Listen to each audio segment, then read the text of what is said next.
Bismillah. Assalamualaikum warahmatullahi wabarakatuh. Alhamdulillah. Sahabat podcast Manhaj Salaf. Berikut kajian singkat dari Ustadz Yazid bin Abdul Qadir Jawas. Jadi ikhwan fillah, kalau kita lihat orang-orang yang melaksanakan sholat ini ada berbagai macam. Yang pertama, ada orang yang meninggalkan sholat sama sekali. KTP-nya Islam dan semua urusannya Islam sudah. Ya. Dikhitan dia dikhitan, tapi nggak sholat. Nanti ketika mau nikah baru ya ngurusin lagi, ditanya KTP-nya Islam. Ketika meninggal juga ditanya lagi, ini mau dikuburkan di mana?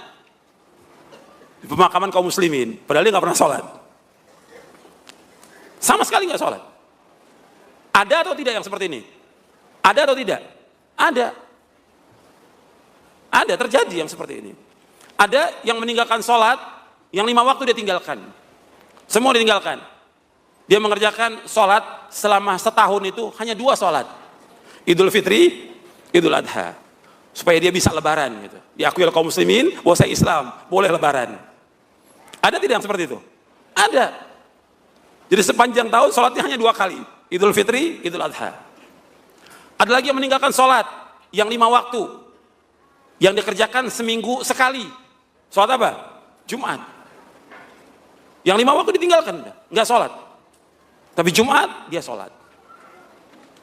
Ngakunya Islam.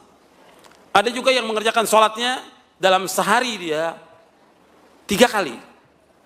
3 kali. Yang dikerjakan oleh dia yaitu sholatnya yang pertama asar, yang kedua maghrib, yang ketiga isya. Subuh dan zuhur hilang. Atau ada yang mengerjakan zuhur dikerjakan, maghrib dan isya dikerjakan.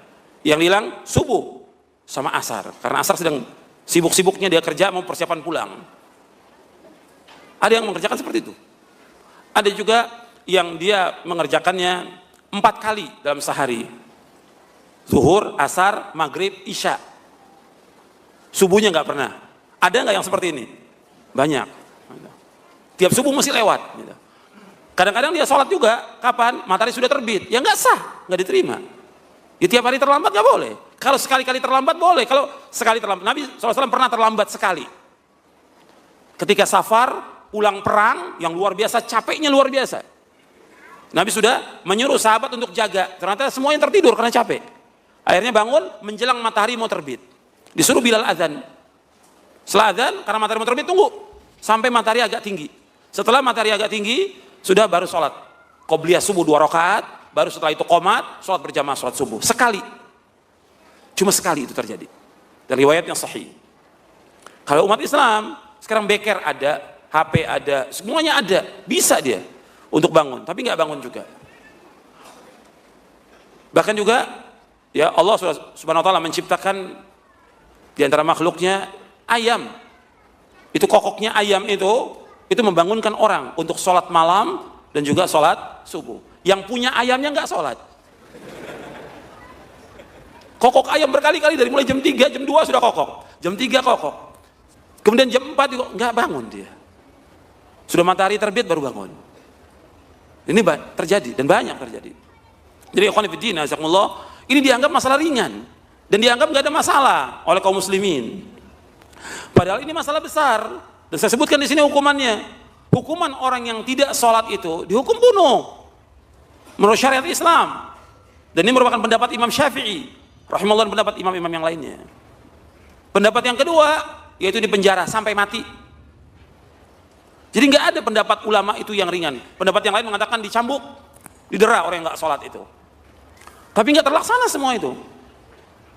Dianggap biasa, orang nggak sholat itu di Indonesia ini dianggap biasa. Dianggap biasa.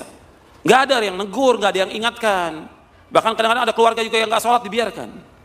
Ini orang meninggalkan sholat seperti itu. Yuk sahabat, bantu sebarkan dakwah salaf. Semoga dakwah ini bisa terus berkembang. Rasulullah Shallallahu Alaihi Wasallam bersabda, barang siapa yang menunjuki kepada kebaikan, maka dia akan mendapatkan pahala seperti pahala orang yang mengerjakannya. Hadis riwayat Muslim nomor 1893.